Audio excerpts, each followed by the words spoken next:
Tu es supérieur. Tu as mal fait contre un inférieur. Mais demande-lui pardon. Mais tu veux seulement que l'inférieur, malgré que tu lui as mal fait, malgré que tu l'as torpillé, qu'il monte et qu'il te dise pardon. Ça, c'est quel christianisme, hein? Ça, c'est quelle église? Jésus a dit que celui qui gouverne soit comme celui qui gère les autres, comme celui qui sert. Mais toi, tu ne veux pas servir, mais tu veux être grand. Ça n'a pas de sens. Le désir d'être vu, qu'on me voie. Si je m'assois là, on ne me verra pas. Il faut que je m'assoie ici là pour qu'on me voie. Ça dit, c'est charnel. Jésus dit, si tu vas à une fête, ne choisis pas les premières places.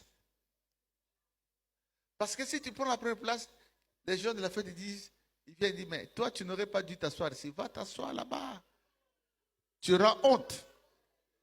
Mais si tu t'assois au fin fond, on te voit, on dit, tiens, monsieur, tu ne mérites pas d'être au fond. Viens à la lumière, viens devant. Et là, tu es glorifié. Mais toi, quand tu viens, j'ai eu un problème avec quelqu'un parce que je l'ai fait asseoir à un endroit où lui n'aime pas. J'ai dit, mais ça, c'est quel christianisme? Où est l'humilité? Où est la douceur? Où est le fruit de l'esprit? Où est le caractère de Jésus? Qui sommes-nous réellement? Ce n'est pas des sorciers déguisés en pasteur? Parfois, c'est, oui, les pasteurs bébés. Les apôtres bébés. Les prophètes bébés. Qui sommes-nous réellement?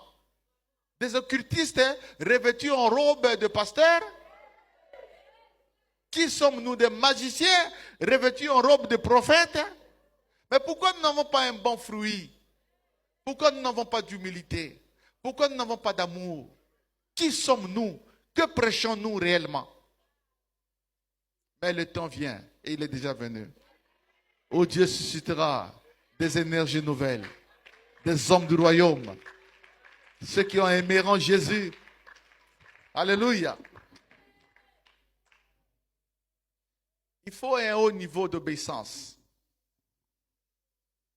Il faut un haut niveau d'obéissance. Vous savez que s'il n'y avait pas un haut niveau d'obéissance, Jésus n'aurait pas donné sa vie sur la croix. Parce qu'il était l'égal du Père. Jésus est l'égal de Dieu le Père. Le Père, le Fils et le Saint-Esprit sont trois personnes de la même nature, une même nature divine. Il n'y a pas deux dieux, il n'y a pas trois dieux. Il y a une seule nature divine dans laquelle le Père est Dieu, le Fils est Dieu et le Saint-Esprit est Dieu. Mais lui, il est allé à la croix. Le Père l'a envoyé. Il n'a pas regardé cette égalité, mais il a obéi. C'est pourquoi je dis souvent que nous sommes sauvés par la personnalité de Jésus. Il a aimé son Père, il s'est soumis, il a accepté de s'humilier, de se briser. Nous avons vu la gloire du Fils unique venu du Père. Nous avons vu Dieu fait homme. Nous l'avons touché.